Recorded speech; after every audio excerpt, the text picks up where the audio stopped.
যতদিন যাচ্ছে প্রতি একদিন বাড়তেছে ফিতনা মুসিবত, দিনের উপরে টিকে থাকা খুব কঠিন হয়ে যাচ্ছে প্রতি ঘন্টায় ঘন্টায়।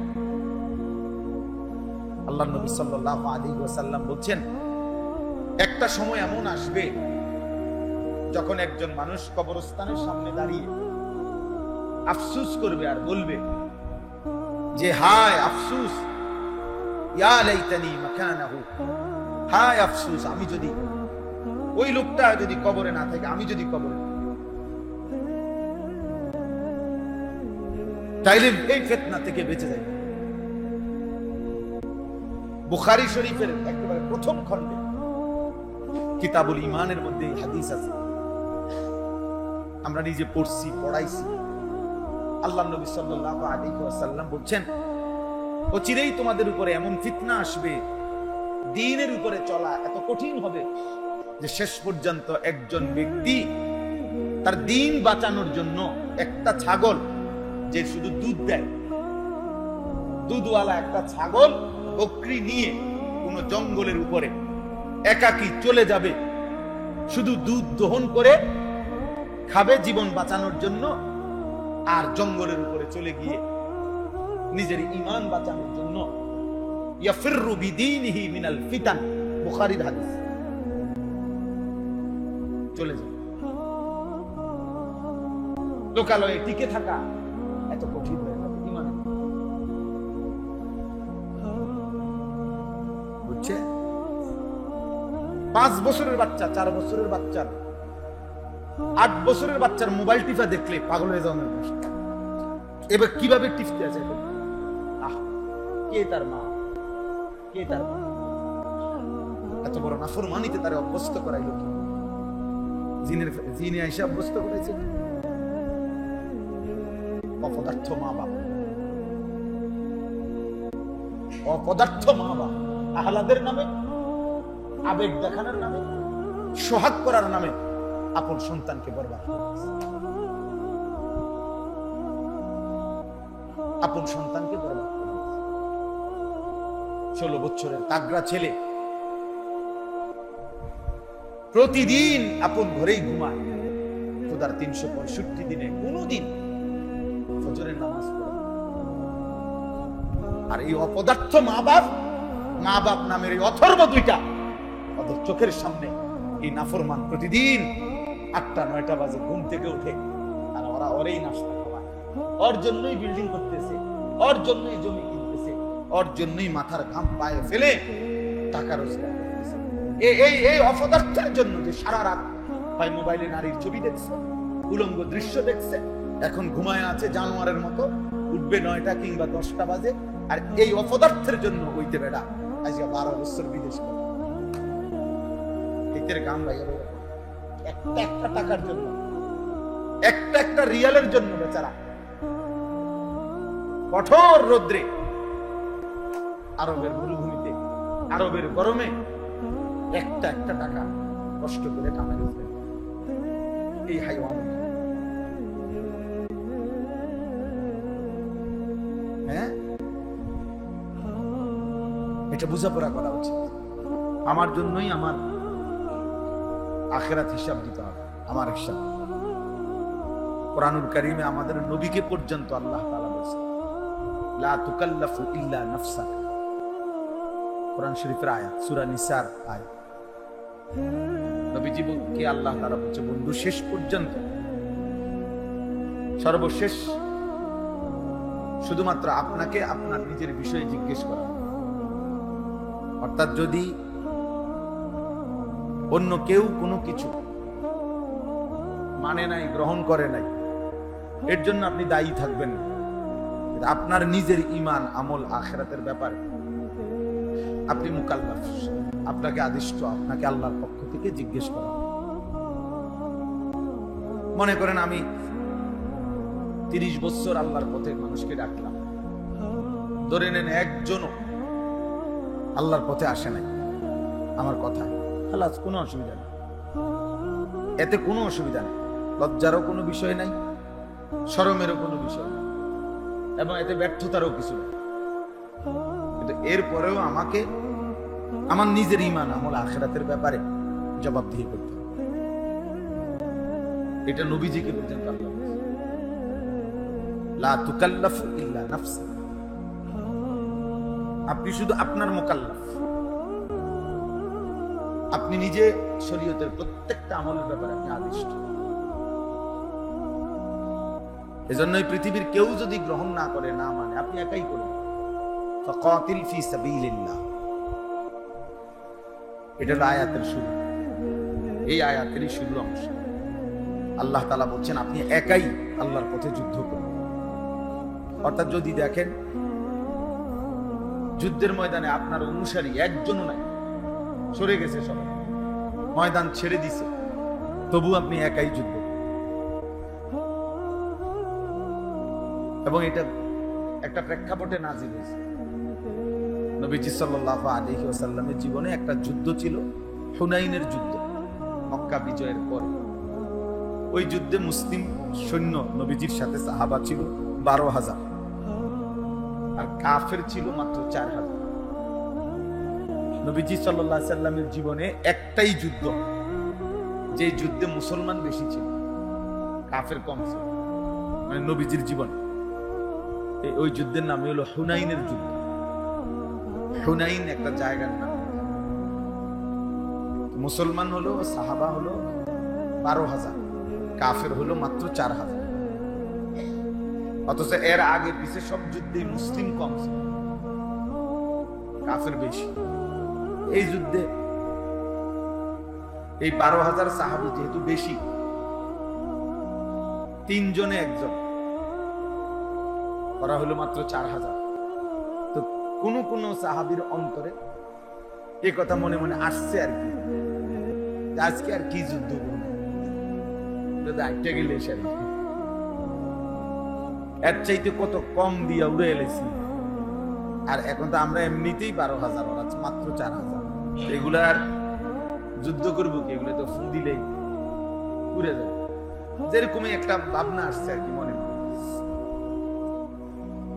আল্লাহ তাআলা সেটা পছন্দ করেন।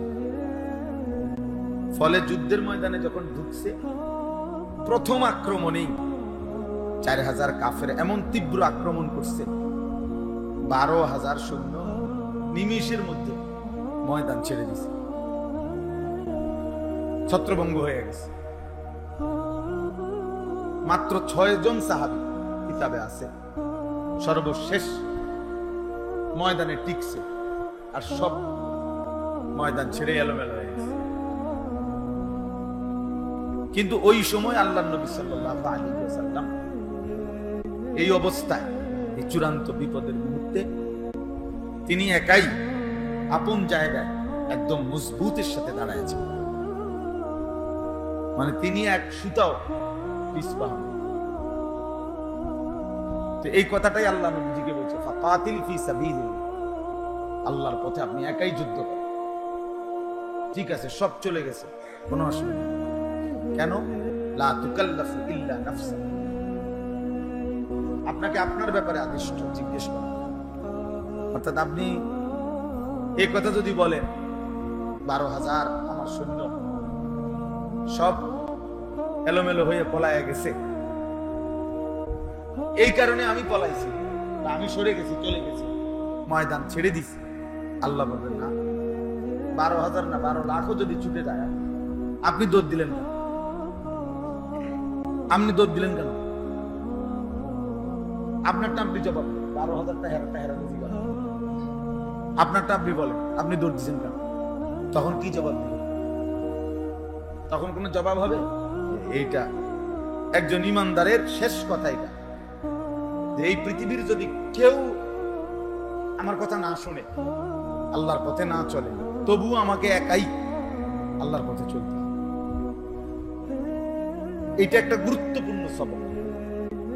সমাজে আমরা শয়তানের প্ররোচনায়, নফসের ধোকায় আমরা অনেকটাই এটা করি যে, আর যা 10 জনের যেই গতি, আর আমারও এই গতি, আমি একজন আর কি রূপ, উনি একজন আর কি রূপ, এই জন্য উনি বাইশা গেছে গুনাহের সাথে, নাফরমানির সাথে বাইশা গেছে।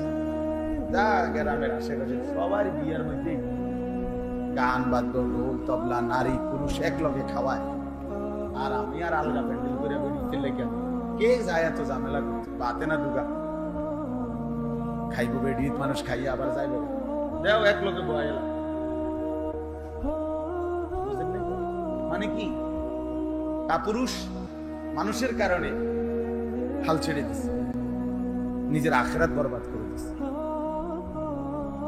অথচ যদি অ্যাক্সিডেন্টের মুহূর্তে এমন হইত যে 50 জন যাত্রীর মধ্যে 49 জনই মারা গেছে, কিন্তু উনি যদি বুঝতে আমি একা হলেও বাঁচতে পারবো বাইরিটার, তাহলে তো উনি নিশ্চয়ই চেষ্টা করবে না বাইরে। কথা বলেন, একটা বাসে অ্যাক্সিডেন্ট হয়েছে, এখন 49 জনই মনে করেন আহত বা মারা গেছে, একজন লোক বুঝতেছে যে আমি এখনো মরি নাই, আমি বের হইতে পারবো, এখন উনি কি বলবে, না আমি কি লেগার বাইরে, 10-এর যেই গতি আমারও সেই গতি, এটাই তো বলবে, ঠিক না? কি করবে সে? একা হলেই কি করবে? এইটাই এখানেও কি এটাই, আখিরাতের বেলায়ও কি এটাই,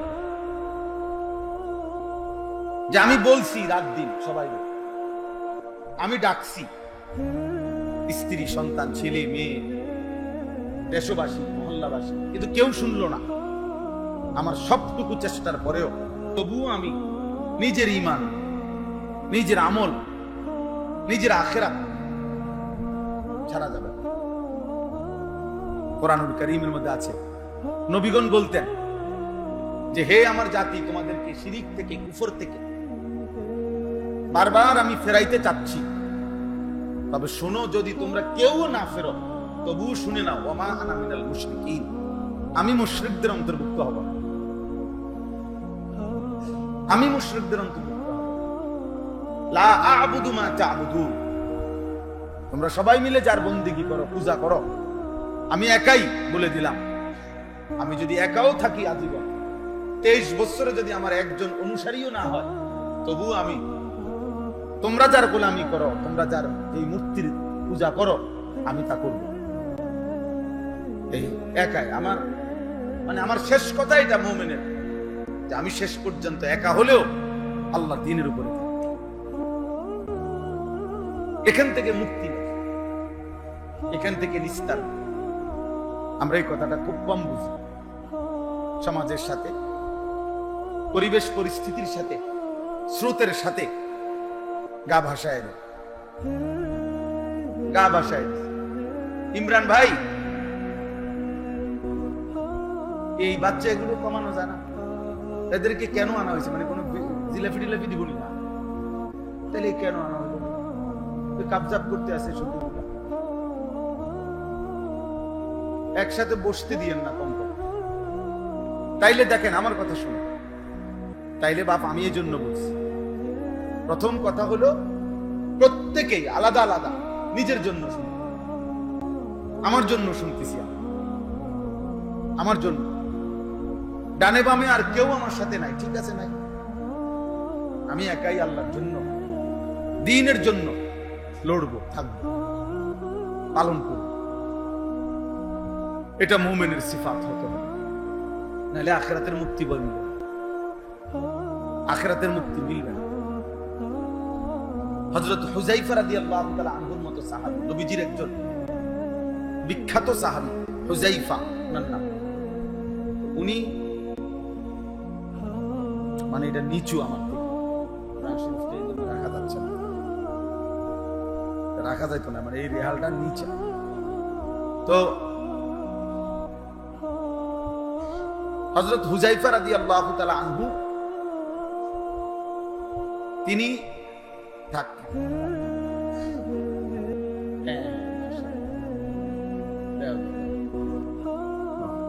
ওইটা দেন,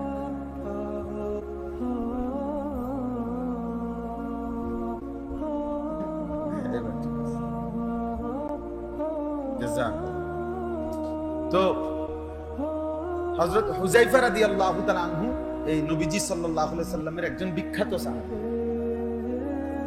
তো তিনি একদিন নবীজিকে একটা লম্বা হাদিসের একটা অংশ বলতেছি আর কি, লাস্ট তিনি নবীজিকে একদিন এই কথার প্রসঙ্গে অনেকগুলো প্রশ্ন করছেন। ফিতনা মুসিবতের সময় কেমনে চলবে এগুলোর উপরে বিস্তারিত জানতে চাইছে। তো বলতে বলতে এক পর্যায়ে নবীজিকে একটা শেষ কথা বলছে যে, ইয়া রাসূলুল্লাহ, যদি চারিদিকে ফিতনা ঈমানের উপরে, ইসলামের উপরে এত বেশি মাত্রায় ছড়িয়ে পড়ে যে আমি চলার পথে, আল্লাহর পথে চলতে গিয়ে আমার সাথে আর কাউকে পেলাম না, তখন আমি একা কি করব? আমার করণীয় কি? তখন হাদিসে আছে নবী সাল্লাল্লাহু আলাইহি ওয়াসাল্লাম বলছেন, ফাতাজিলিল ফিরাকা কুল্লাহ, সব দল সব মত ছেড়ে দাও, সবগুলো তুমি বাদ দাও। আর তুমি কি করবা? ওয়ালাউ আনতা আদবা বিআসলি শাজারাতিন, প্রয়োজনে তুমি একাই গাছের শিকড় গোড়ালি এই মারির ভেতরের দাঁত দিয়া কামড়াইয়া ধরে আটকাইয়া ধরে হলেও আল্লাহর দ্বীনের উপরে একাই টিকে থাকো। এটা জরুরি বিষয়। এই সমাজে আজকে আমাদের অনেক কষ্ট হইতেছে, এক একটা মাদ্রাসার ছাত্রদের ধরে রাখতে জান প্রাণ কষ্ট হইতেছে। একটা ছেলে এক সপ্তাহের জন্য বাড়িতে গেলে দেখে তার স্বাস্থ্য ভাই, জ্যাঠতো ভাই, মামতো ভাই, ফুফাতো ভাই সবার হাতে হাতে বড় মোবাইল, তার মা, তার বাপ, তার বোন, তার দুলাভাই, তার চাচা, মামা, ফুফা, খালু, তার দাদা, নানা, এগুলো পর্যন্ত টেলিভিশন দেখে, চা দোকানে, আল্লাহর জমিনে তার চারিদিকের আত্মীয় স্বজন সব বড় বড় মোবাইল। এই অবস্থায় এই ছেলেটারে কোরআন শেখানো, মুখস্থ করানো, আবার মাদ্রাসায় ফিরাইয়া আনা, ঠিক মতো আবার সবক খুব কঠিন, রীতিমতো যুদ্ধ, রীতিমতো যুদ্ধ, খুব কষ্ট হয় এখন, খুব কষ্ট। সেদিন আমার এক অভিভাবক ঢাকায়, আমাদের মহব্বত করে একজন ভাই, ওনার ছেলে ঢাকা পড়ে, হিফজখানায় 7 পারা পড়ছে, এখন বাড়িতে চলে আসছে, আইসা বলতেছে তার আব্বা মা, আমার চাচাতো ভাই, ফুফাতো ভাই সবাই উচ্চ শিক্ষিত হচ্ছে, আর তোমরা আমারে মূর্খ বানাবার জন্য এখানে ফেলে রাখছো। আমি এটা বলছি, 12 থেকে 12.5 বছরের বাচ্চা এই বুঝ আসলো যে আল্লাহর কোরআন পড়তে গিয়ে তার মা বাপ মূর্খ বানাই দিতেছে, আর তার সাথে ছেলেরা সব উচ্চ শিক্ষিত, মানে ওরা সবাই 12 বছরে মাস্টার্স পাস করিয়া অন্য ঢাকা ইউনিভার্সিটির প্রফেসর হয়ে গেছে। এরমই তো বুঝাইল, তো 12 বছর বয়সে কি সব ঢাকা ইউনিভার্সিটি পাস করে গেছে নাকি? তুই কি বুঝাইলি? কে তার এই বুঝ দিল? এই আমার আশপাশ, তার আশেপাশে, তার আপন জনরাই, এই পিতা করবি তুই, হ্যাঁ দেখতাম না তুই কি এত বছর বুঝি কোরআন শেখ করণ লাগে, হ্যাঁ হাফিজি করে কি মানুষের বাড়ির দাওয়াত খাইবি, হচ্ছে না?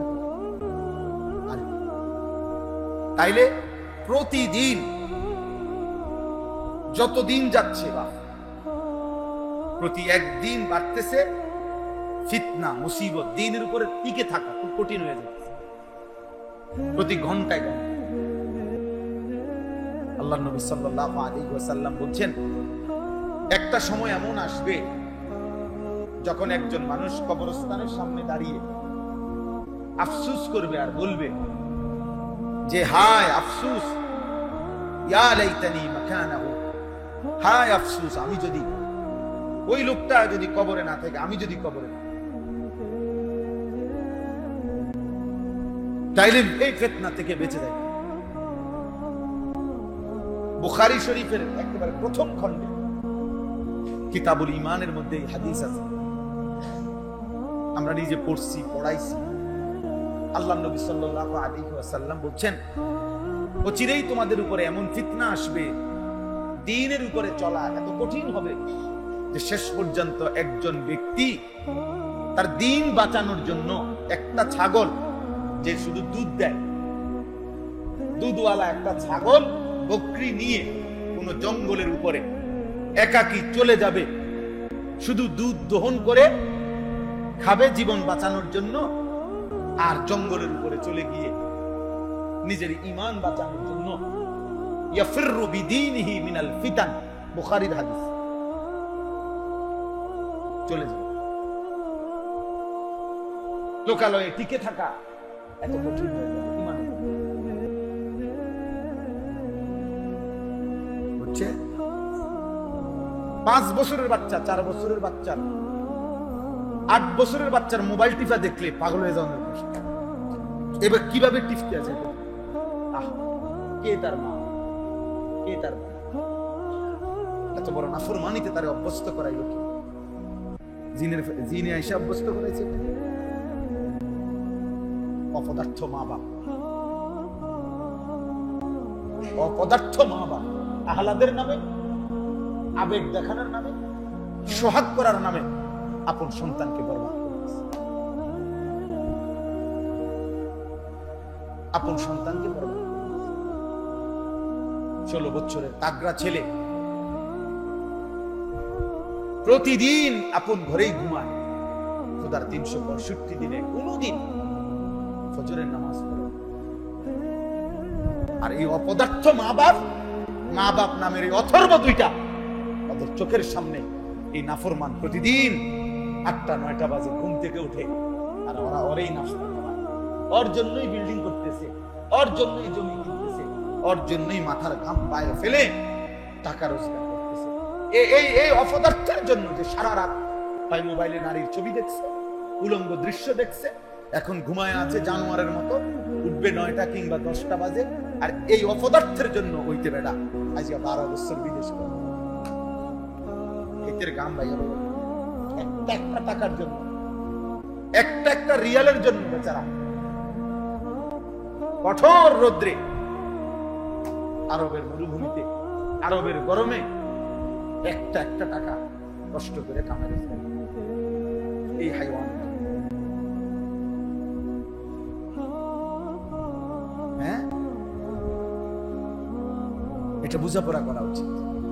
Comilla medical college, central medical college, এইটা প্রথম কুমিল্লা একটা সালাউদ্দিন হোটেল আছে, নাম করা হোটেল, পুরাতন ঐতিহ্যবাহী হোটেল। এই হোটেলের পাশে একটা 6 তলা বিল্ডিং হয়েছিল নতুন।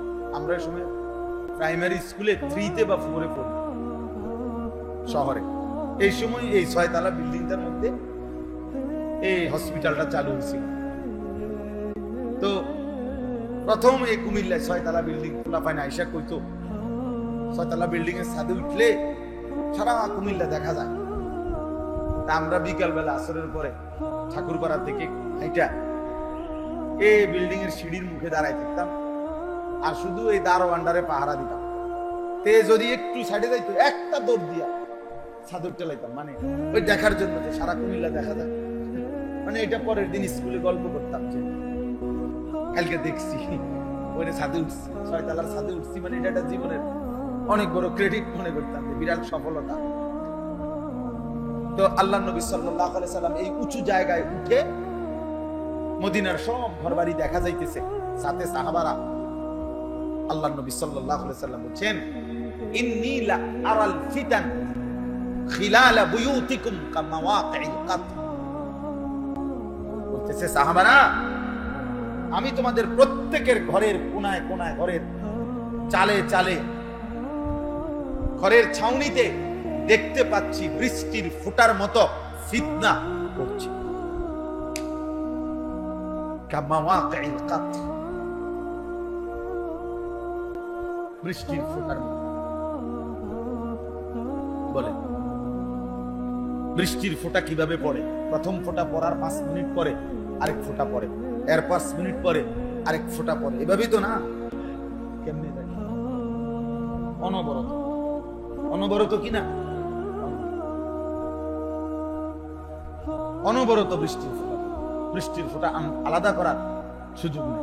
আমি কেমনে আলাদা করবেন? মানে প্রতি ফোঁটা আলাদা করার পারবেন? এটা এইভাবে রাসূল পাক সাল্লাল্লাহু আলাইহি ওয়াসাল্লাম বলেন, ফিতনা আমি দেখতে পাচ্ছি তোমাদের ঘরগুলোর ফাঁকে ফাঁকে পড়ছে। বলেন এই জন্য বাপ, আমি যে কথার থেকে শুরু করছি, ছেলেরা তোমরা এটা বলতে চাইছিলাম যে আলাদা শোনো তোমার জন্য, কারণ হতে পারে শেষ তোমার সাথে আর কেউ, আল্লাহর পথে চলার জন্য আর কেউ, দ্বীনের পথে চলার জন্য হতে পারে আর কেউ না, কিন্তু সেদিনও তোমাকে একা হলেও আল্লাহ দ্বীনের উপরে থাকতে হবে। অতএব আমি আমার প্রয়োজনে, আমার জন্যে, আমার ঈমান, আমার আমল আখিরাতের জন্যে আমার আল্লাহর কথা শোনা দরকার, বোঝা দরকার, শেখা দরকার, শেখা দরকার। একজন মুসলমান সে তার স্ত্রী, সন্তান, নিজের পরিবারকে আল্লাহর দ্বীন থেকে বঞ্চিত করা মানে, কোরআন থেকে বঞ্চিত করা মানে খোদার কসম এই বাবা মা বাস্তবিক অর্থে তার পরিবারের জন্য কিছুই দিয়ে দেয়। এই দুনিয়া যদি এক কোটি বারও কেউ দিয়ে যায়, অথচ আল্লাহকে চিনায় নাই, আখিরাতকে চিনায় নাই, আল্লাহর কোরআন ধরতে দেয় নাই, রাসূলের সুন্নাহ চিনে না, বাকি দুনিয়া যদি হাজার বারো দিয়ে যায়, আল্লাহর কসম কিছুই দেয় না। अगर एक तू नहीं मेरा तो कोई शै नहीं, जो तू मेरा तो सब मेरा, फलक मेरा जमीन। যখন আল্লাহ আমার নয় তো কিছুই আমার নয়, जो तू मेरा तो सब मेरा। বুজুর্গানে দ্বীন বলে যে আয় মাওলা, যখন তুমি আমার তো সবই আমার, আসমানও আমার, জমিনও।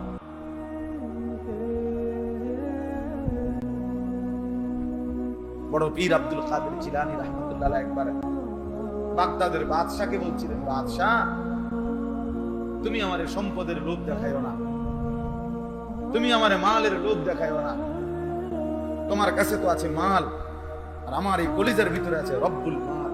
এই মালের যিনি রব, মালিক, আমি তো তাকে নিয়ে রাখি, আমার দিলে তো সে আছে। তুমি তো দুনিয়া নিছো, আমি তো রব্বুদ দুনিয়া ওয়াল আখিরা, দুনিয়া আখিরাতের যিনি রব সে তো আমার কলিজায়। আমি তোমার চাইতে বড় ধনী, আমি তো তোমার চাইতে বড় ধনী। হ্যাঁ, এজন্য আল্লাহকে নিয়ে থাকা, আখিরাতকে নিয়ে থাকা, এটা এক মানুষের জীবনের মূল পরিচয়। ওই মানুষ যে আখিরাত চেনে, যে সেজদা চেনে, যে গোলামি চেনে, যে তার মালিক চেনে, মালিকের সাথে যার সম্পর্ক নাই তো সে মানুষ, ওই জানো। রবের সাথে যার সম্পর্ক নাই ওই জানো, ও চতুষ্পদ জন্তু, ও গরু, ছাগল, কুকুর, বিড়াল, হাইওয়ান। এজন্য কিতাবের মধ্যে আছে পৃথিবীর সমস্ত কাফের শুকরের চাইতে নিকৃষ্ট। এটা কিতাবের কথা। প্রত্যেক কাফের, পরে কে কি বলবো সেটা পরের খবর, এটাই সত্য। আল্লাহ তাআলা কোরআনে বলছে ইন্নামাল মুশরিকুনা নাজাস, সমস্ত মুশরিক নাজাসুন, নাপাক। পাউডারের বালতির মধ্যেও যদি সুবায়, তারে যদি ফেয়ারের লাভলির বালতিতেও কি করে সুবায়, তারে যদি লাক্স সাবানের বালতির মধ্যেও যদি কি করে তারে সুবানি দেয়, তারপরে সে কি নাপাক। আল্লাহ বলছে ইন্নামাল মুশরিকুনা নাজাস। অতএব ওই নাপাকের অনুসরণকারী ওই পাক হবে কেন? মুসলমানের সন্তান তোমাদের যাদের চুল ওই বেঈমানের মতো, তুমি নাপাক না তো পাক হবে কেন? অপদার্থ, কাপুরুষ বেটা। ইহুদির চুল পছন্দ করলি, তোর ভিতরে কোন মুসলমানের কি আছে? এক নাস্তিক, এক মুরতাদ, এক জন্ম নাই, বংশ নাই, পরিচয় নাই। এই যতগুলো চুল ডানে বামে সামনে, এই বাহারি যে চুল, এগুলো ফ্যাশনেবল এই চুল, এগুলার যতজনের অনুসরণ করে একটারও কোনো জন্ম বংশ নাই। আমি চ্যালেঞ্জ করলাম, একদম এখন চ্যালেঞ্জ করলাম, একটারও কোনো বংশের কোনো পরিচয়, ওদের জন্মের কোনো ঠিকানা। তাহলে বেটা জারজ যদি কোনো মানুষ হয়, কোন মানুষ যদি অবৈধ সন্তান হয়, তার আখলাক গ্রহণ করার দ্বারা, তার চাল চলন বেশভূষা গ্রহণ করার দ্বারা তুই নাফরমানের ভিতরে কি আসবে? জুনায়েদ বাগদাদির মেজাজ আসবে নাকি? বাইজিদ বুস্তামির মেজাজ আসবে? বুঝো না?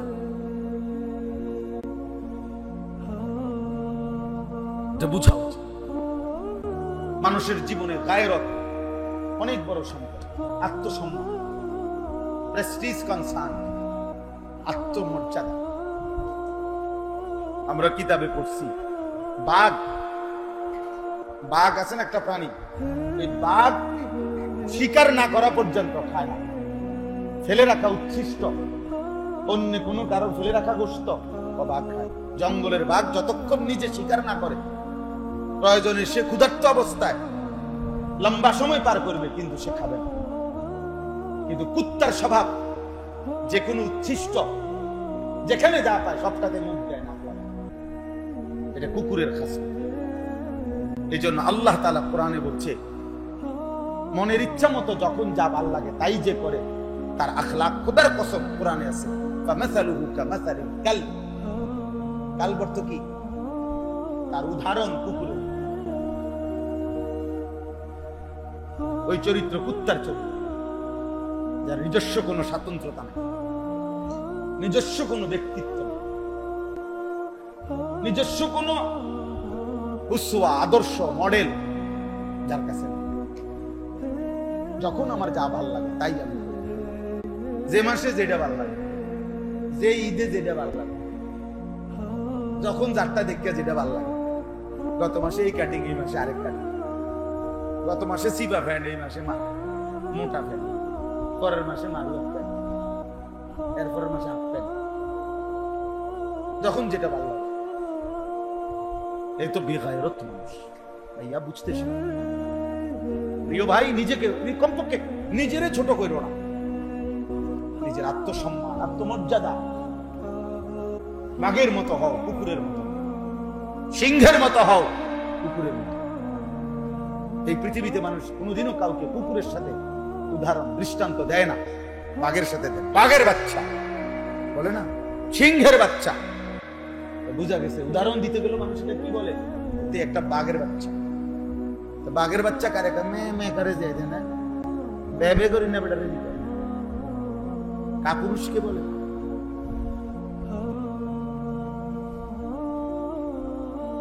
হযরত উসমান রাদিয়াল্লাহু তাআলা আনহুকে নবীজি সাল্লাল্লাহু আলাইহি ওয়াসাল্লাম হুদাইবিয়ার সন্ধির সময় কাফেরদের সাথে কথা বলার জন্য পাঠাইছিল। হুদাইবিয়ার সন্ধির সময় হযরত ওসমানকে বলছে, তুমি আমার পক্ষ থেকে মক্কায় কুরাইশ কাফেরদেরকে গিয়া বুঝাইয়া বলো যে আমরা যুদ্ধ করতে আসি নাই, আমরা আসছি উমরা করতে।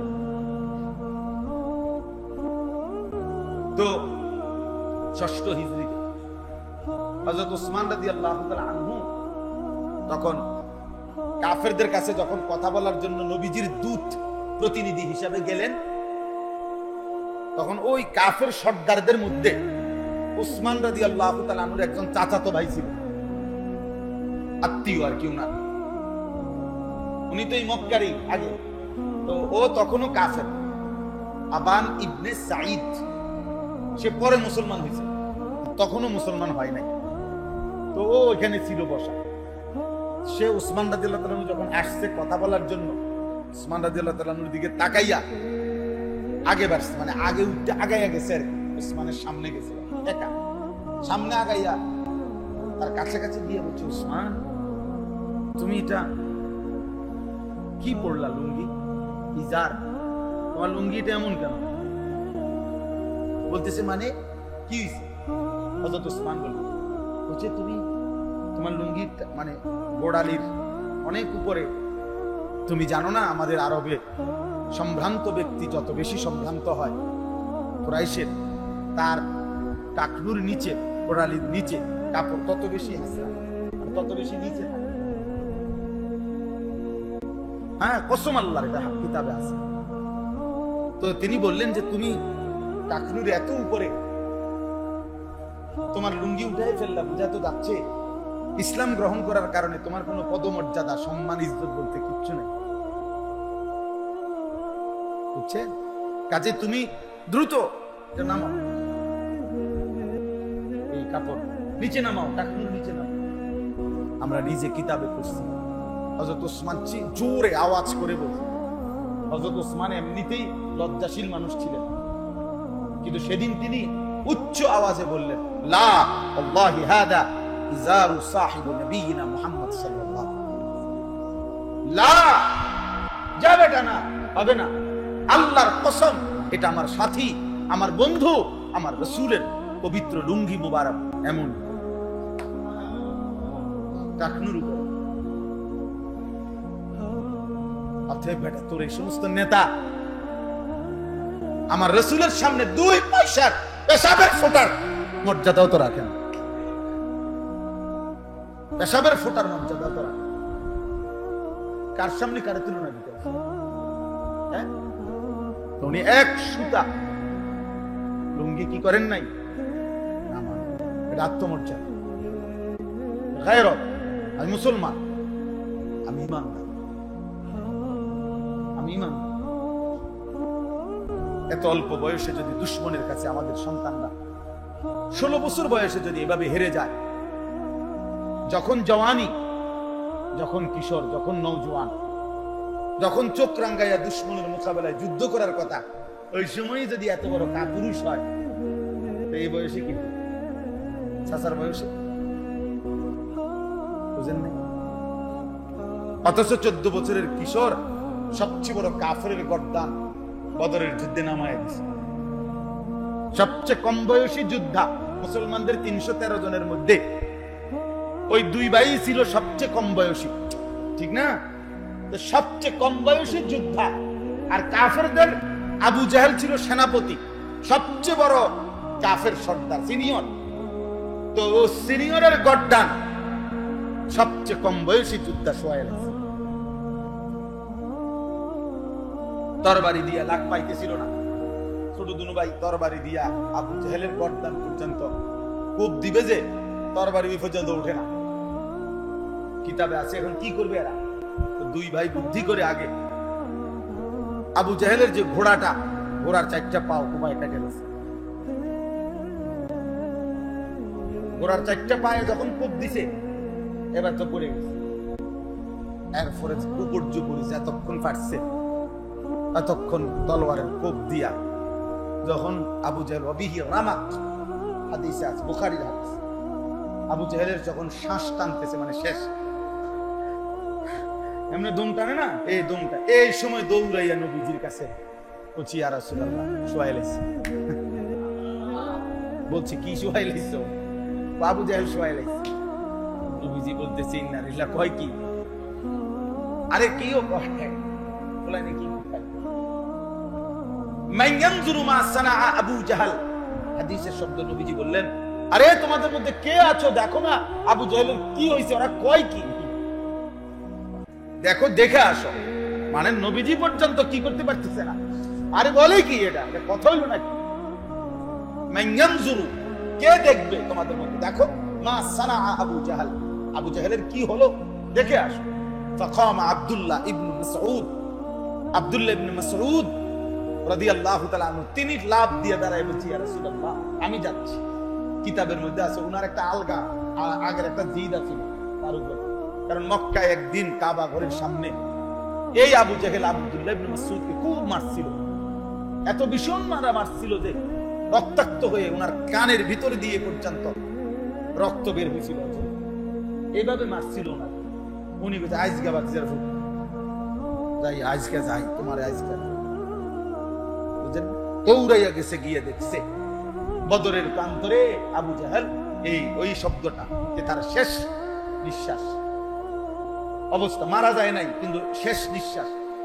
হযরত আব্দুল্লাহ ইবনে মাসউদ তার গর্দান, এই গলার এখানে পাও দিয়া ধাক্কা দিয়া, পাও দিয়া চাপ দিয়া ধইরা একটা কথা বলছে, লাকাদ আখযাকাল্লাহ ইয়া আদুওয়াল্লাহ, আল্লাহর দুশমন, তোরে আল্লাহ আজকে 2টা অবুঝ বাচ্চা দিয়ে বেইজ্জতি করলো। তো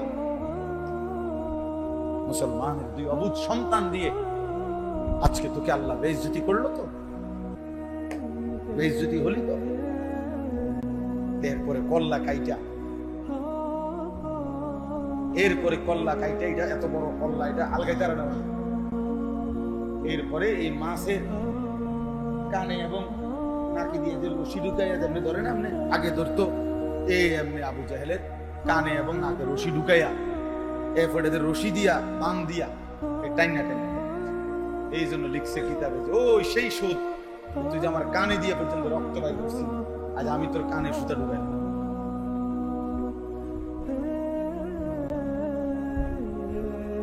যাই হোক বাপ, আজকে আপনারা আপনাদের সন্তান, আপনাদের নিজের জীবন ফিকির করে, ফিকির করে। এই একজন মানুষ হলেও ভাবেন আসলে কি করতেছে, ছোট্ট করে হলেও হিসাব মিলাইয়া কবরে যান। আপনি, আপনার স্ত্রী, 4টা ছেলে মেয়ে, মানে আমার 4 ছেলে মেয়ে, আমি, আমার বিবি, তাহলে আমরা 6 জন। আমার 6 জনের আমরা হিসাব মিলানো দরকার। আমার বিবির নামাজের কি অবস্থা, আমার বিবির পর্দা খুশিদার কি অবস্থা, আমার 4টা ছেলে মেয়ে, 2 ছেলে 2 মেয়ে, ওদের দিনের কি অবস্থা, ওরা নামাজ পড়ে কি, ওরা আল্লাহ চেনে কি। আজকে আমি মাগরিবের আগে আমার বাচ্চা মেয়ে, ছোট মেয়ে 4 বছরের, পরে ওর জন্য অনেকগুলো খেলনা আছে, বারবার কইতেছে আব্বু খেলনা, এই বিভিন্ন খেলনা, ট্রাক, বেকু আছে না, প্লাস্টিকের রেডি আনছি আর কি। এবার যাবো এটা আইনা বলছি, এটা দেবো, তবে আগে বলো যে দোয়া শিখবো ইনশাল্লাহ। এটা কইলে তো পরে এটা কইছি আর কি, মানে দায়িত্ব দিয়েছি যে 2টা দোয়া শিখবা, তাইলে আরো আরো আইনা তো বলছি ইনশাল্লাহ শিখবো, আমার একটা জিম্মাদারি। আমার 9 বছরের ছেলে ফজরের নামাজে আমি দাঁড়াই থেকে উঠাইয়া উজু করে, এরপরে একসাথে বাপসিতে বসছি নামাজ, যতক্ষণ হয় না ওঠে উজু না করে ততক্ষণ আমি দাঁড়াইয়া থাকি। এটা আমার জিম্মাদারি কিনা বলেন না? হুদাকে ওয়াজ করুন, আমার দায়িত্ব, আমার দায়িত্ব। আমার স্ত্রী, আমার ছেলে মেয়ে, তাদের দ্বীনের নজর রাখা, খোদার কসম এটা আমার প্রধান দায়িত্ব। ঘর যদি নাও মিলে ওরা করতে পারে, সোফা যদি আমি করে দিয়ে যাইতে নাও পারি ওরা পারে। আমার আব্বা আমাদের 5 ভাইয়ের জন্য ঘরও করে দেয় নাই, ফার্নিচারও কিচ্ছু কিনে দেয় না, কিচ্ছু না। আমার আব্বার মৃত্যুর পরে আমি কিছুই পাই নাই, ঘর দুয়ার, ফার্নিচার কিচ্ছু লাগে না। কিন্তু বরাবর 9 বছরের ব্যবধানে আব্বার ইন্তেকালের পরে ঠিক 9 বছরের ভিতরে আমরা 5 ভাই আলাদা জমিও কিনছি, বিল্ডিংও করছি, ঘর দুয়ার ফার্নিচার সব কিনা হয়েছে। আপনি চলেন একজন করে আপনাদের দেখাবো, আমরা 5 ভাইয়ের কথা বুঝছে, মিলে গেছে, দুনিয়া মিলে যায়, বাপ ছাড়াও দুনিয়া হয়ে যায়। কিন্তু বাবা 5 ভাইকেই আলেমে দ্বীন বানাইছে। বাবা থাকতে এটা দেখে গেছে, আব্বা জীবিত থাকতেই আমাকে 5 জনের পড়ালেখা শেষ হয়েছে, আলহামদুলিল্লাহ। এমনি বললাম আর বুঝার জন্য বুঝাই, এটা আমার বাবার দায়িত্ব। ঘর করে না দিলেও চলবে, বিল্ডিং করে না দিলেও চলবে, ওগুলা হয়ে যায়। ও সোফা একসেপ্ট বানানো এত কঠিন কিছু, সোফা একসেপ্ট 60-70 হাজার টাকা, এটার লেগে এত মিশা কথা কোন লাগে না, এত টাকা সুদ খাইতে হবে না, এত বাটফারি করার লাগে না। ডাইনিং টেবিল একখান বানানোর লাগিয়া 6খান চেয়ার বানানোর লাগে আপনি মিথ্যুক বছরের পর বছর হারাম করে সুদ খায়, ঘুষ খায়, কিস্তি নেয়, আরে নাফরমান, বিনিময়ে কি বানাইছো? হ্যাঁ, ঘরে কি বানাইছো দেখছি না আমরা। তুমি কি 200 তলা বিল্ডিং এর মধ্যে থাকো না? এই দুনিয়ার সামান্য কদর ফার্নিচার, কাছের ফ্লেট, নুনের বাড়ি, চায়ের কাপ, বাথরুম টাইলস, এই কদর লোড়া বদনার জন্য এত বড় অনন্তকালের আখিরাত ছেড়ে দিলাম। কামটা করলা কি? কাল্লা বাল তুহিব্বুনাল আজিলা ওয়া তাদারুনাল আখিরা। রব্বুল আলামিন বললেন, বান্দা কি করলা? হায় বান্দা, তুমি বুঝি দুনিয়াকে ভালোবেসে ফেললা। কাল্লা বাল তুহিব্বুনাল আজিলা, নগদ দুনিয়া বুঝি ভালোবেসে ফেললা।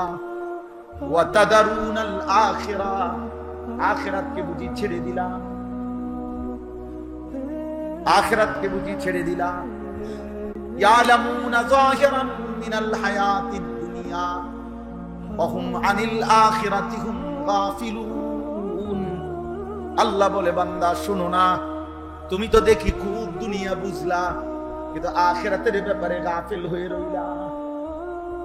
70 বছর আগের দলিল বাইর করে লাইছে, 90 বছর আগের দলিল টালি দিয়া টাকা খাবাইয়া 90 বছরের আগের দলিলের লগে এমন ফেস লাগাই দিছে দিয়া সত্য মিথ্যা সিটারি বাটফারি করে 300 জায়গা নিয়ে নিছে। কামিয়াব, কামিয়াব বাটফার, কামিয়াব হয়ে গেছ। 300 জমি তোরে বেহেশতে দিব।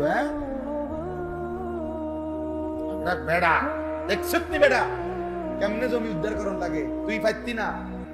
তোর মতে এরকম হেসা কথা কইলে হ্যাঁ এটা নয়তো না, এই বুদ্ধি লাগে, বুদ্ধি, এটা বলে বুদ্ধি। বাটফার, বাটফারই না লাগে এটা না বলবি, তো বুদ্ধি লাগে কি আবার?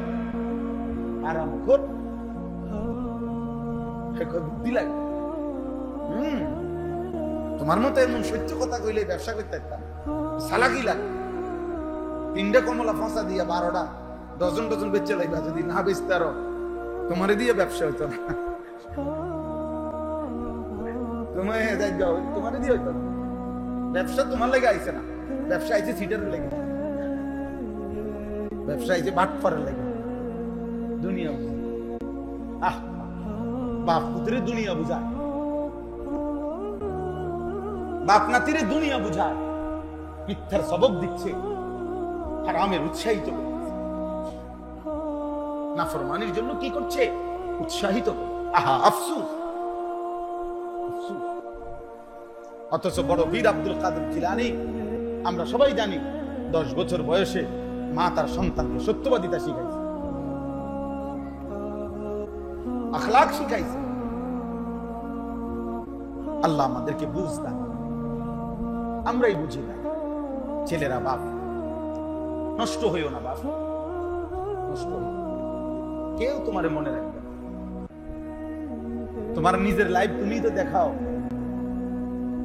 শেষ পর্যন্ত ছেলে পেলের এখন হালাত হইলো, কেউ যেহেতু তারে দেখে না, এই জন্য নিজের ছবি নিজেই সারাক্ষণ নিজে নিজেই হাসে, নিজেই সেলফি তোলে, নিজে হাতাল গিয়ে নিজে হাসে, নিজে কাইতে হয়, শিখতে হয়। প্রতিবন্ধী যে তার সিরা, যে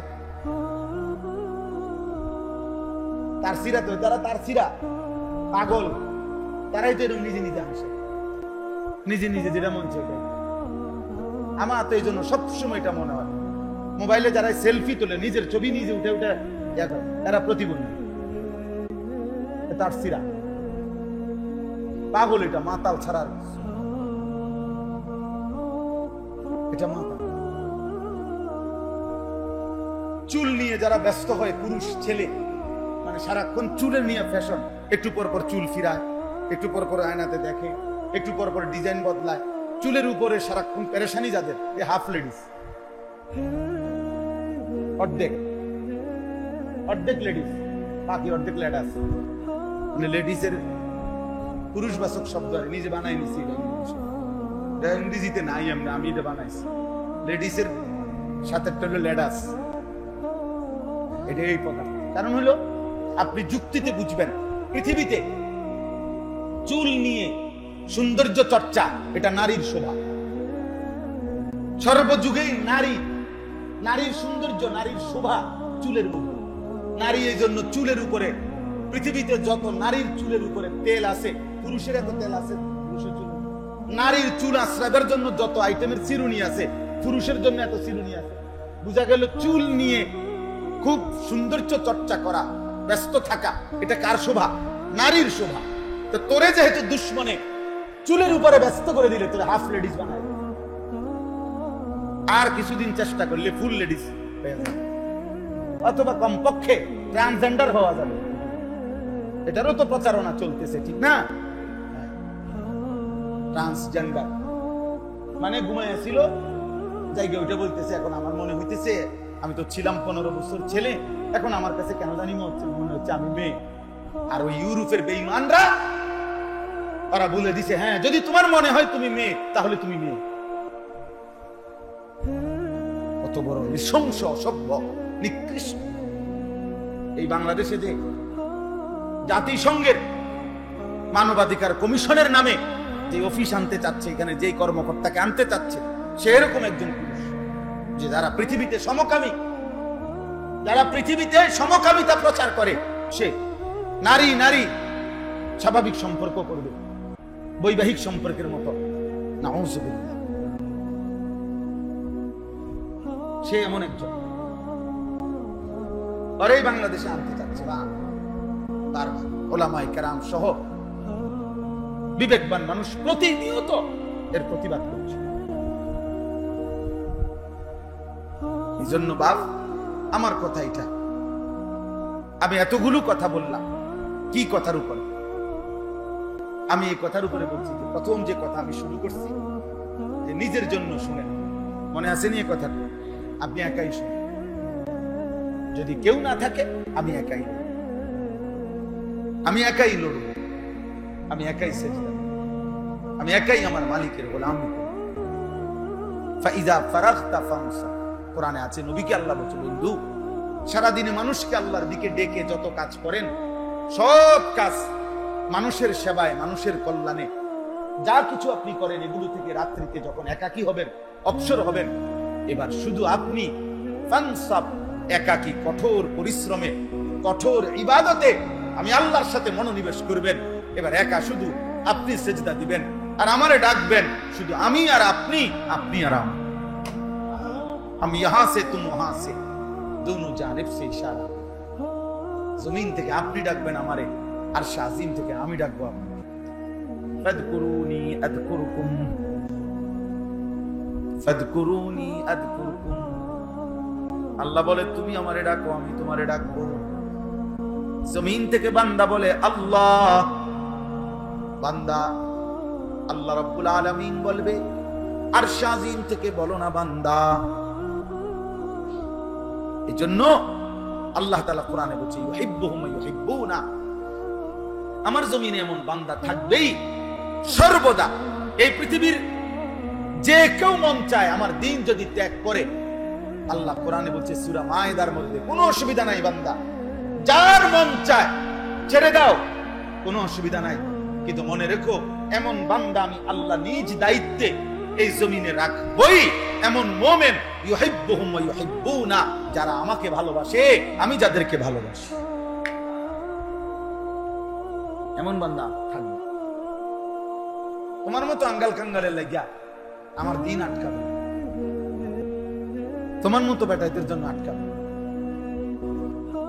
আজকের পৃথিবীতে দেখেন না, সারা পৃথিবীতে যদি আমরা 200 কোটি মুসলমান হই, আর ওই ফিলিস্তিনের গাজার মাটির নিচে বাংকারে, মাটির নিচের গুহায় গর্তে যে মুজাহিদরা হামাসের, এরা যদি মনে করেন 2 লাখ হয়, কথার কথায় যদি 1 লাখ হয়, মনে করেন যদি 10,000 হয়, যদি 10 জন হয়, যদি 1 জন হয়, খোদার কসম ইসরায়েল এবং আমেরিকা 200 কোটি মুসলমানকে যেটুকু ভয় পায় না, ওই মাটির নিচের মুজাহিদ একজনকে তার চাইতে 1000 কোটি গুণ বেশি ভয় পায়। ওদের ভয় হলো অগরে, ওরা আমগরে তালাশ করে না, অগরে তালাশ করে। এই সমস্ত বম্পিং এর মাকসাদ কি? ওই যে আগের দিনে আপনার গর্তের মধ্যে এক ধরনের ফোক আসছিল, আমরা ছোটবেলায় দেখছি, এটা ফোক, এটা ঢুকলে বাচ্চারা পানি ডালতো, পানি এই গর্তটার মধ্যে পানি ডালতে ডালতে ডালতে ডালতে ডালতে ডালতে শেষ পর্যন্ত ফোক এটা বাইরে আসে। আমরা ছোটবেলায় ক্ষেতের মধ্যে বিভিন্ন খানে এই পানি অনবরত খোলা পানি, যতক্ষণ এটা বাইরে না আসে এটার পানি ডালতে আনি। তুই বাইরে দিনে তোর বাপ বাইরে ওট বাইরে। আগে এটা ছিল আমাদের ছোটবেলায় দেখছি আমরা। এই ওরা কিন্তু এই সমস্ত একটা শহরের উপরে আর কত বম্পিং করবে, এই ছোট্ট একটা ভূখণ্ডে আর কত বম্পিং করবে, সমান করে ফেলছে সমস্ত বাড়ি ঘর, জায়গাটা মরুভূমি বানায় ফেলছে। কিন্তু এরপরেও বোমা বর্ষণ থামে না, কারণ মূল মাকসাদ হলো বিল্ডিং এগুলা ভাঙা না, মূল মাকসাদ ওই মাটির নিচের মুজাহিদদেরকে কি করা।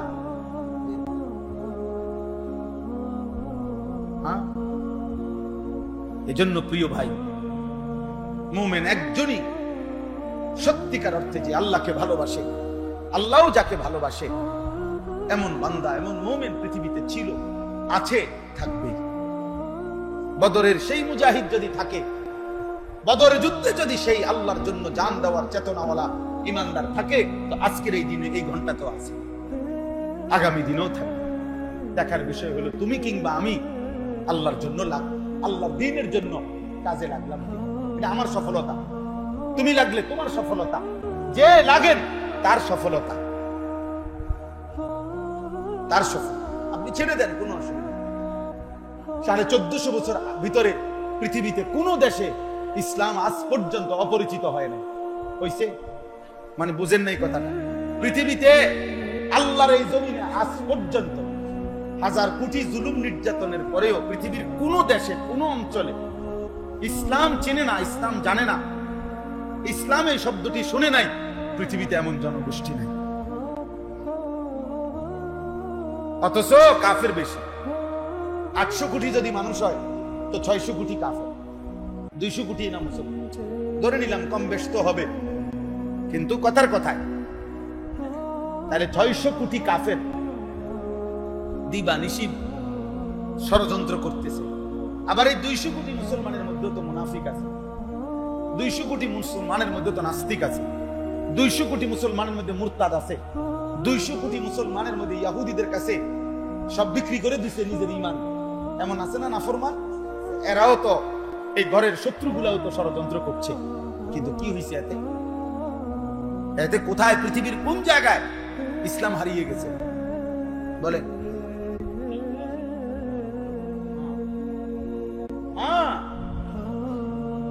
রাশিয়ার মধ্যে আপনার এক টানা 70 থেকে 72 বছর, যখন সোভিয়েত ইউনিয়ন ছিল আগে রাশিয়া, এখন না কয় রাশিয়া, আগে 14টা বা 16টা ছোট্ট ছোট্ট রাষ্ট্র মিলে সোভিয়েত ইউনিয়ন ছিল। এখন যেরকম কয় যুক্তরাষ্ট্র, যুক্তরাজ্য, যেমন আমেরিকা এবং ইংল্যান্ডের সাথে আরো সংযুক্ত কি আছে, ছোট ছোট দেশ আছে।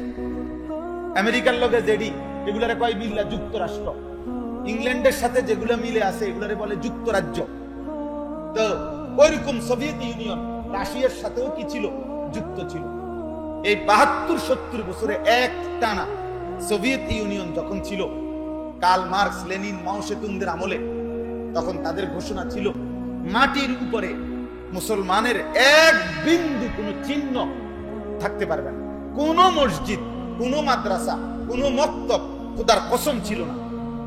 72 বছরে আজান দেওয়া নিষিদ্ধ ছিল, কোন বাচ্চার নাম মুসলিম নাম রাখা নিষিদ্ধ ছিল, আরবি শব্দ উচ্চারণ করা নিষিদ্ধ ছিল।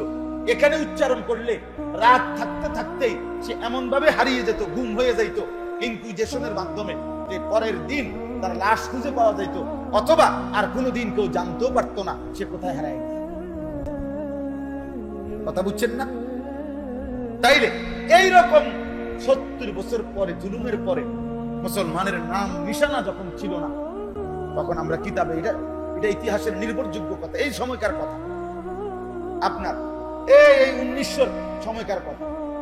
এরপরে যখন সোভিয়েত ইউনিয়ন ভেঙে গেল, একটা পর্যায়ে আইসা এই আফগানের সাথে যুদ্ধ করছে, কিন্তু টিকে নাই। শেষ পর্যন্ত সোভিয়েত ইউনিয়ন ভাঙ্গা আলাদা আলাদা ছোট বড় রাষ্ট্র হয়ে গেছে। এখন রাশিয়া শুধু রাশিয়াই। কিন্তু বলার বিষয় হলো, এই 70 বছর পরে যখন মুসলিম 6টি রাষ্ট্র হয়েছে সোভিয়েত ইউনিয়ন থেকে ভেঙে, ওইগুলার থেকে এমন অসংখ্য 12-14 বছরের বাচ্চা পৃথিবীবাসী দেখছে যে 12 বছর 14-15 বছরের ছেলে মুসলমানের সব হাফেজে কোরআন। এখন এইটা রীতিমতো গবেষণা করছে ওনারা, তারা ইউরোপিয়ানরা, এটা কিভাবে সম্ভব হয়েছে। 72 বছর 70 বছর যদি মাটির উপরে একটি প্রতিষ্ঠান না থাকে, একটা মসজিদ না থাকে, একটা মক্তব না থাকে, একটা মাদ্রাসা না থাকে, একটা আরবি শব্দ উচ্চারণ যদি নিষিদ্ধ থাকে, আর নামটা পর্যন্ত, আজান পর্যন্ত নিষিদ্ধ থাকে, তাইলে 12 বছরের বাচ্চা হাফেজ করতে আই। আপনি বুঝেন নাই মনে কথা? 14 বছরের বাচ্চা হাফেজ আইব করতে। হাফেজ পাওয়া যাইতে পারে 80 বছর বয়স্ক, যে হয়তো উনি আগে হইছে। এই সাইজের বাচ্চা হাফেজ হইল কেন? এই পড়লো কই? এই শিখলো কোথায়? কসম আল্লাহর, কিতাব ইতিহাসের কিতাবে আছে মুসলমান সেই সময় মাটির নিচে নিজ বাড়ি ঘরে আলাদা আরেকটা গর্ত করে গভীর, এরপরে ওইখানে নিজেদের বাচ্চা কোরআনের হাফেজকে রাইখা, উস্তাদ মাটির নিচে রাইখা, পৃথিবীবাসী টেরও পায় নাই, নিজের মাটির তলে রাইখাই সন্তানকে আল্লাহর কোরআনের হাফেজ বানাইছে।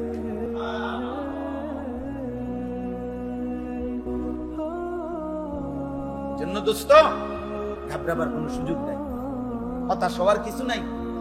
ইসলাম হেরে যাবে, মুসলমান হেরে যাবে না, হারবে না। আমেরিকা হেরে যাবে ইনশাআল্লাহ, ইসরায়েল হেরে যাবে ইনশাআল্লাহ। একদিন ভোরে শুনবেন, একদিন সকালের সূর্য উঠবে, শুনবেন ফিলিস্তিনে পতাকা উঠছে, গাজায় মুসলমানের পতাকা উঠছে। ইনশাআল্লাহ বিজয় মুসলমানেরই হবে। অতএব আল্লাহকে ছাড়বেন না, আল্লাহকে ছাইরেন না, হালাল হারাম মেনে চলুন। পৃথিবীতে আপনি কিছু না পান, কিন্তু মৃত্যু তো নিশ্চিত, আখিরাত তো নিশ্চিত। আখিরাতে তো জবাবদিহি করতে হবে। এই পৃথিবীতে ভবিষ্যতে কি হবে না হবে আমি যদি সেটা নাও ভাবি, আখিরাত বুঝেন নাই কথা? আখিরাত আল্লাহ আমাদেরকে বুঝার তৌফিক দান। এবার আমি শেষ, আমার যে কথাটা, আমি যে আয়াতটা পড়ছি, এবার এই আয়াতটার অর্থ শুনাই, তাইলে আমার কথা শেষ। আমি কি বললাম? বললাম একটা একটা ছেলেকে বলছি, বাবাদেরকে বলছি, আমাকেও বলছি যে কমপক্ষে প্রয়োজনে এই পৃথিবীর ডানে বামে আমার সাথে কেউ যদি আল্লাহর কথা না শুনে, আমি একাই শুনি। ঠিক আছে না? ইনশাআল্লাহ আমি একাই। আমার আল্লাহর হুকুম আমি নাফরমানি করব না, এরকম সিদ্ধান্ত হইতে হবে। কোনোভাবেই মুসলমান এ কথা বলতে পারবে না যে দশের যেই গতি, যা সমাজ চলছে এরকম, আমি আর আলগা কিনব না। এই কথা বললে হবে না। সমাজ যেমনি ইচ্ছে এমনি চলে, মানুষ ল্যাংটা হইয়া হাঁটুক, মুসলমানের নারী ল্যাংটা হইয়া হাঁটুক, আমার বিবি বেপরদা হবে, আমার মেয়ে বেপরদা হবে না। এটা আমার সিদ্ধান্ত থাকতে হবে। আমি জান দেব প্রয়োজন, কিন্তু আমি কি আমার বিবি বেপরদা হইতে পারবো? আমি আর কাউকে না পারলাম, আমার বিবিকে আমি নিয়ন্ত্রণে রাখলাম, আমার ছেলেটাকে, আমার মেয়েটাকে আমি নিয়ন্ত্রণে। এবার যদি দেখি যে তাগরও পারলাম না, তো ঠিক আছে, তারারও ছেড়ে দিলাম। আমি নিজে তো কমপক্ষে আল্লাহর দ্বীনের উপরে থাকি। নূহ আলাইহিস সালাম হাজার চেষ্টা করার পরেও শেষ পর্যন্ত ছেলেটাকে ছেড়ে দিতে হয়েছে না? কথা বলে না? ওই যে কেনানকে ছেড়ে দিতে হয়েছে কিনা? রাসূলুল্লাহ সাল্লাল্লাহু আলাইহি সাল্লাম হাজার লক্ষ চেষ্টা করেও শেষ পর্যন্ত চাচা আবু তালেবকে ছেড়ে দিতে হয়েছে কিনা? ইব্রাহিম আলাইহিস সালাম ছোট্টবেলা থেকে, তাফসীরের মধ্যে আছে, একেবারে 12 বছর বয়স থেকেই ইব্রাহিম আলাইহিস সালাম ওনার মা বাবা, ওনার কওমকে মূর্তি পূজার বিরুদ্ধে, মূর্তির বিরুদ্ধে বলতেছিলেন অনবরত। আমরা তাফসীরের মধ্যে পড়ছি ইব্রাহিম আলাইহিস সালামের আব্বা ছোট ছোট মূর্তি, মানে মূর্তি বেচতেন বাজারে, বড় মূর্তি, ছোট মূর্তি, খেলনা মূর্তি, এগুলো বিক্রি করতেন। একদিনে ছোট ছোট সাইজের কিছু মূর্তি একটা টুকরির মধ্যে করে ইব্রাহিম আলাইহিস সালামের কাঁধে দিয়ে দিছে, মাথা দাঁড়ি, তুই বাজারে নিয়ে বউ, আমি আইতেছি বড় দিন। হ্যাঁ হ্যাঁ, আমি নিজে তাফসীর করছি। পরে ইব্রাহিম আলাইহিস সালাম একটু সামনে গিয়া মাথার থেকে এগুলা নামাইছে, নামাইয়া বসছে, বসে মূর্তিটারে হাতে নিয়ে নিজে নিজেই বলতেছে, তোমরা তো আমাদের আব্বা বলছে তোমরা নাকি আমাকে দেবতা, আমাকে তুমি, তোমার কাজ কি, তুমি কি করো, কই থেকে আসলা, এই মূর্তিটারে জিজ্ঞাইতেছে। এবার অনেকক্ষণ জিজ্ঞাসা করে, তো মাতেও না মতেও না, ঠিক না? তো ইব্রাহিম আলাইহিস সালাম বলতেছে যে ইন্নালিল্লাহ, তুমি যদি আমার সাথেই কথা উত্তর না দাও, কাস্টমার জিগাইলি তাই তো কিচ্ছুই করতে পারতাম না। মানে কাস্টমারও তো হয়তো জিগাই কিছু, কথাই কইতে পারে না, পুরা টুকরি সহ ওরা সহ পানি ফেলাইয়া বাইতে মারা এসে বলছে, মা এগুলা কথা কয় হালাই দিয়ে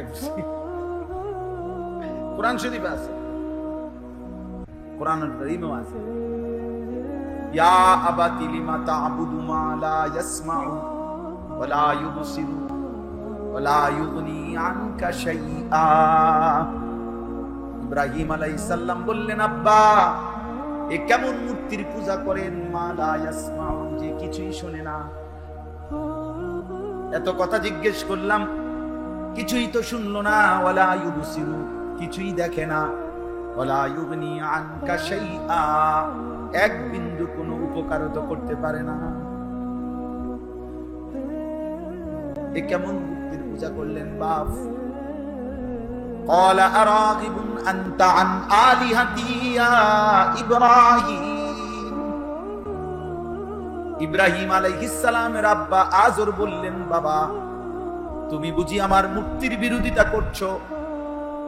ছেলেকে বললেন, ছেলে স্পষ্ট শুনে নাও, লা ইল্লাম তানতাহি, যদি তুমি আমার মূর্তির বিরোধিতা ছেড়ে না দাও, লা আরজুমান্নাকা, আমি তোমাকে পাথর মেরে মেরে ফেলবো, ওয়াহজুরনি মালিয়া, এবং ত্যায্য পুত্র করে বাড়ি ছাড়া করব।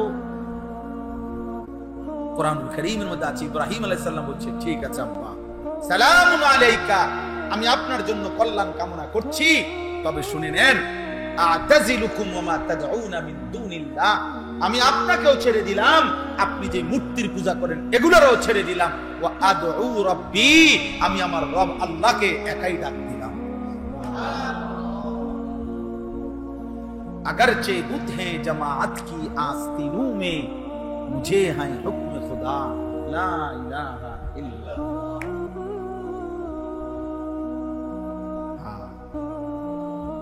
লা ইলাহা ইল্লাল্লাহ বলছে। আর কি অর্থ হইল, যদি প্রত্যেকের হাতে হাতেও মূর্তি থাকে, যদি প্রত্যেকের বগলে বগলেও মূর্তি থাকে, আমাকে যদি মূর্তির স্তূপেও দাঁড় করিয়ে দেয়, আমি সেই মূর্তির স্তূপে দাঁড়িয়েও বলবো লা ইলাহা ইল্লাল্লাহ।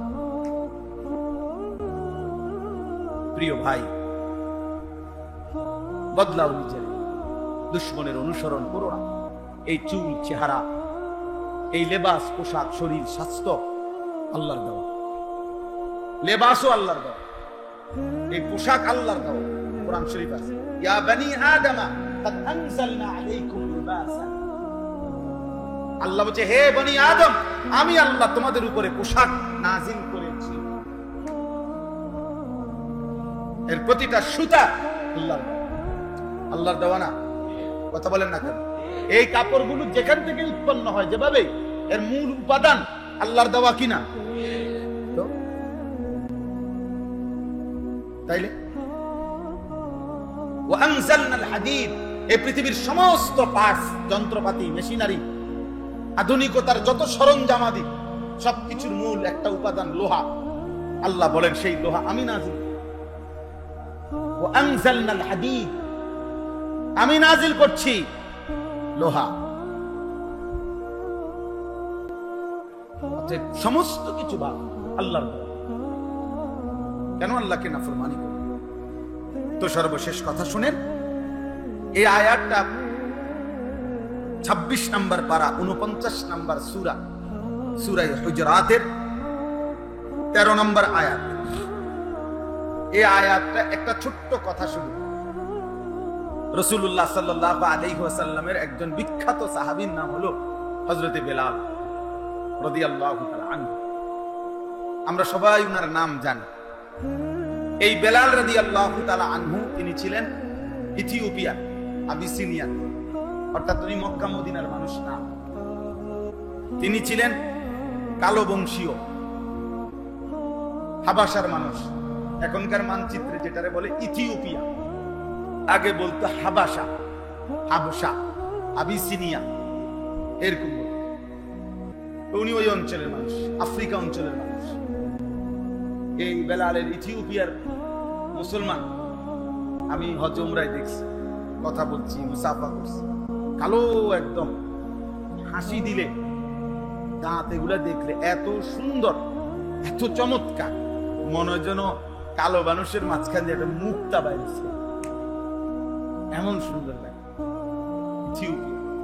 তো এই বেলাল রাদিয়াল্লাহু তাআলা আনহু, হযরত আবু বকর সিদ্দিক রাদিয়াল্লাহু তাআলা আনহু উনাকে গোলামি থেকে কিনে আজাদ করে দিয়েছিলেন ইসলামের প্রথম দিকে।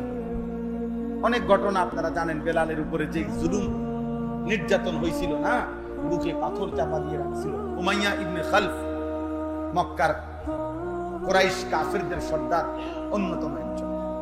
তো এই বেলাল রাদিয়াল্লাহু তাআলা ছিলেন রাসূলুল্লাহ সাল্লাল্লাহু আলাইহি ওয়াসাল্লামের একান্ত আস্থাভাজন একজন সাহাবী, প্রিয় সাহাবী। নবীজির অর্থ বিভাগের মূল জিম্মাদার ছিল এই বেলাল। রাসূলুল্লাহ সাল্লাল্লাহু আলাইহি ওয়াসাল্লামের ইসলামী খেলাফতের মূল অর্থ যা বরাদ্দ হইতো, যেখানে যা দেওয়ার নবীজি বরাদ্দ দিতেন, এগুলো বন্টন করার পুরা দায়িত্বটা ছিল এই বেলাল। হযরতে বেলাল বন্টন করতেন ইসলামী রাষ্ট্রের যত খাদ্য ভান্ডার এবং অর্থ ভান্ডার। একদিন বন্টন করতে করতে সব দিয়ে ফেলছে, নবীজির জন্য নিজের জন্য কিছুই রাখে নাই। তো হযরত বেলাল বললেন, ইয়া রাসূলুল্লাহ, নিজের জন্য কি কিছুই রাখবেন না? আল্লাহর নবী সাল্লাল্লাহু আলাইহি সাল্লাম বললেন, আনফিক ইয়া বেলাল, হে বেলাল খরচ করতে থাকো, ওয়ালা তাখশা মিন জিল আরশে ইখলাল, আরশের ওই মালিক থেকে কমে যাওয়ার ভয় করো।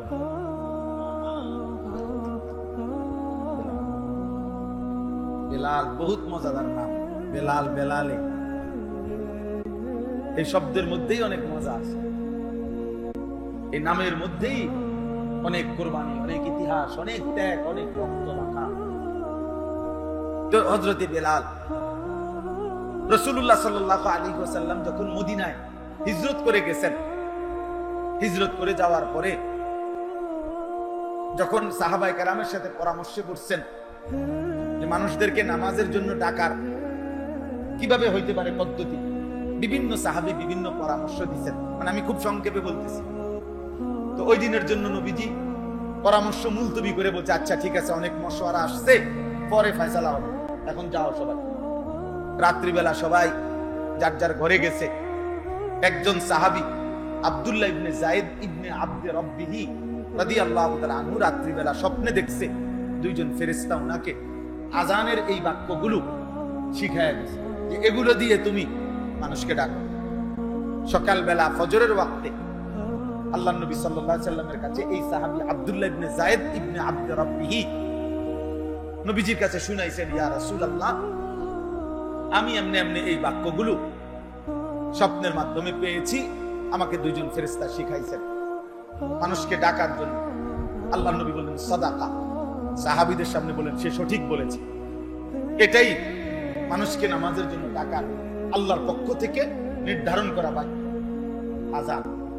তখন নবীজি বললেন, বেলাল কুম, তুমি দাঁড়াও। আর ওই উনারে বললেন, তুমি এই বাক্যগুলো ওরে শিখাও বেলালকে, আর বেলালকে বলছে তুমি আযান দাও। এই সেদিন থেকে ইসলামের প্রথম আযান হযরতে বেলাল দিয়েছে। সুবহানাল্লাহ। প্রথম পৃথিবীবাসী আযান শুনছে কার জবানে? হযরতে বেলাল। তো বেলাল রাদিয়াল্লাহু তাআলা আযান দেওয়া এই যে শুরু করলেন, পরবর্তীতে রাসূলুল্লাহ সাল্লাল্লাহু আলাইহি ওয়াসাল্লামের ইন্তেকাল পর্যন্ত তিনিই ছিলেন নবীজির মূল মুয়াজ্জিন, উনিই ছিলেন প্রধান মুয়াজ্জিন, আযান দিতেন। আরো সাহাবী ছিল দুই একজন সাথে। হযরত আব্দুল্লাহ ইবনে উম্মে মাকতুম উনিও আযান দিতেন, হযরত আবু মাহজুরা তিনিও আযান দিতেন, কিন্তু মূল মুয়াজ্জিন ছিল কে? বেলাল। তো এই বেলাল মক্কা বিজয়ের সময় রাসূলুল্লাহ সাল্লাল্লাহু আলাইহি ওয়াসাল্লাম মদিনা থেকে 10,000 সাহাবী নিয়ে মক্কা বিজয় করছেন। মক্কায় আয়েশা অনেক বড় ঘটনা। আল্লাহ তাআলা যখন মক্কা বিজয় দান করলেন, নবীজি আয়েশা কাবা ঘরের সামনে আয়েশা দাঁড়াইছে, কথা বুঝছেন তো?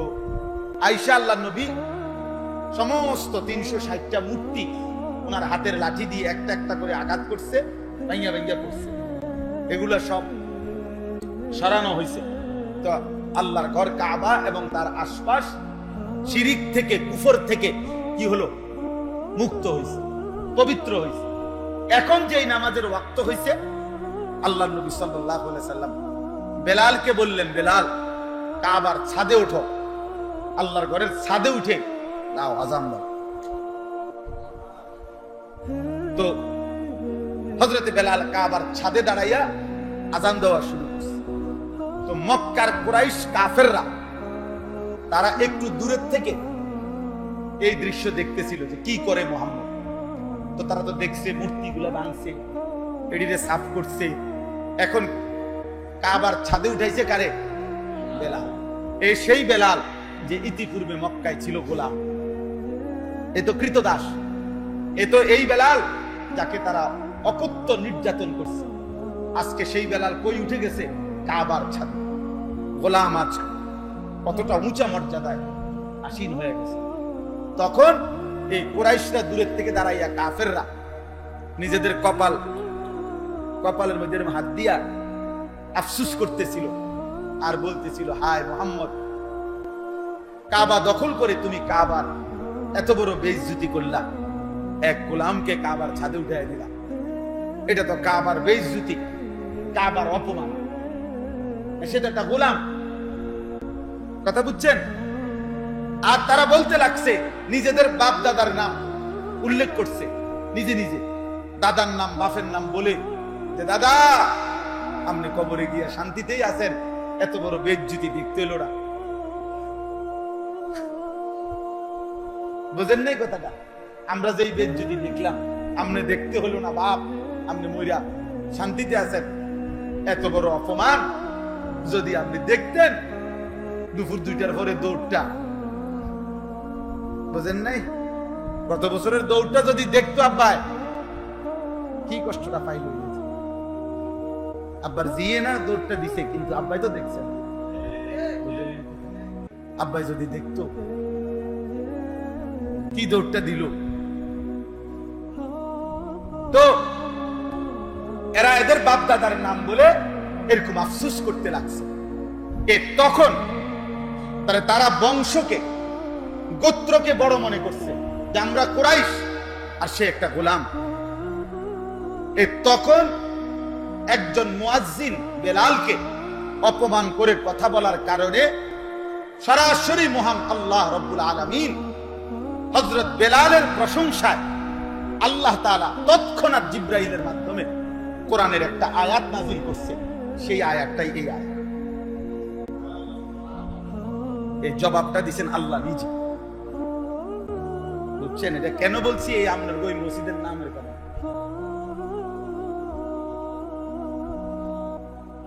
ইয়া আইয়ুহান নাস, হে মানুষ, ইন্না খালাকনাকুম মিন যাকারিন ওয়া উনসা। আল্লাহ বলেন, আমি তো তোমাদের সকলকেই সৃষ্টি করেছি একজন পুরুষ এবং একজন নারী থেকে, আদম এবং হাওয়া থেকে।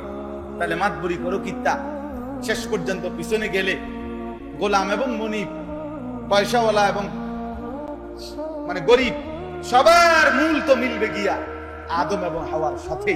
তো অহংকারের কি আছে? ওয়াজআলনাকুম শুউবান ওয়া কাবাইলা লিতাআরাফু। আর তোমাদের এই যে বংশগোত্র, হ্যাঁ, এই যে খান, মজুমদার, চৌধুরী, মিয়াজি, নাকিতা, ভাডারি, এই সব বংশ এবং গোত্র তো দিয়েছি অহংকারের জন্য না, লিতাআরাফু, পরিচিত হওয়ার জন্য। কোন বাড়ির ছেলে, কোন বাড়ির মেয়ে, কার লগে কার বিয়ে হইতেছে, কোন বাড়ির লগে কার সম্পর্ক, এই জন্য তো আত্মীয়তার পরিচয়। মনে করেন মামা, চাচা, ফুফা, খালু, এগুলা অহংকারের জন্য না পরিচয়ের জন্য? আপনি যদি কেন বেড়া কথাবার্তা সাবধানে বলে একটা মামু, মানুষ কি করবো, বেকুব, তো মামু হইলে মানে কুড়াঙ্গির কি আছে? তাহলে এগুলো মূলত অহংকারের কিছু না। এটা মূলত কি, যে মামা বললে বুঝছে আল্লাহকে ভয় করো না। অতএব প্রকৃত মর্যাদাবান ব্যক্তিকেই কাবার ছাদে উঠানো হয়েছে। ইন্নাল্লাহা আলিমুন খাবীর, নিশ্চয়ই আল্লাহ হচ্ছেন যিনি সব জানেন, সকল খবর রাখেন। অতএব বাপ, এই শেষ কথা আমার এটা আবারও বললাম, মূলত আমাদের টাকা পয়সা, আমাদের বাড়ি বিল্ডিং, আমাদের এর ভিত্তিতে আমাদের মর্যাদা না।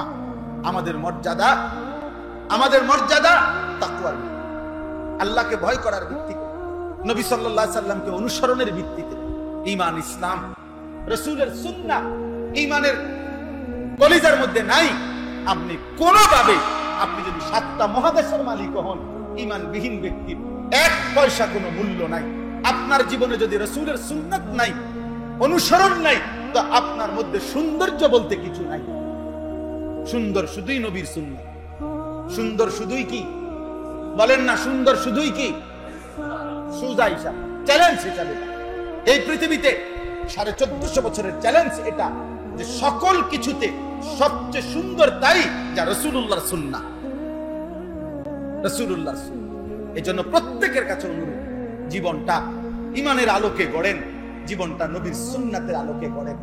আমি ব্যক্তিগতভাবে নিজে বলতেও চেষ্টা করি, আমার বাংলাদেশের 2 জন বড় বুজুর্গ, একজন ঢাকা গাজীপুর কাপাসিয়ার অধ্যক্ষ মিজানুর রহমান চৌধুরী, বাংলাদেশের একজন বড় আল্লাহওয়ালা বুজুর্গ, আলেমে দ্বীন, জ্ঞানী মানুষ, জেনারেল লাইনেও শিক্ষিত, ইসলামী লাইনেও অনেক উচ্চ শিক্ষিত আল্লাহওয়ালা, অনেক বড় বড় আলেম উনার হাতে মুরিদ, উনার ভক্ত অনুসারী।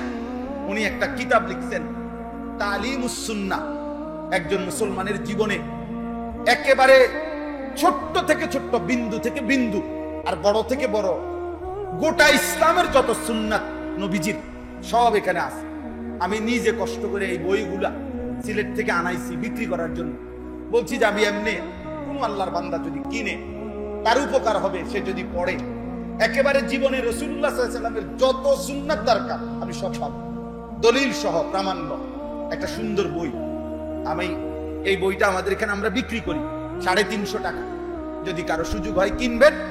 আর এই একটা বই, ঈমানের 77 শাখা, আমার খুলনার হযরত, উনিও বাংলাদেশের একজন বড় বুজুর্গ, আরিফ বিল্লাহ হযরত মাওলানা মুফতি নুরুল আমিন সাহেব, তিনি এই বইটা লিখছেন, ঈমানের 77 শাখা।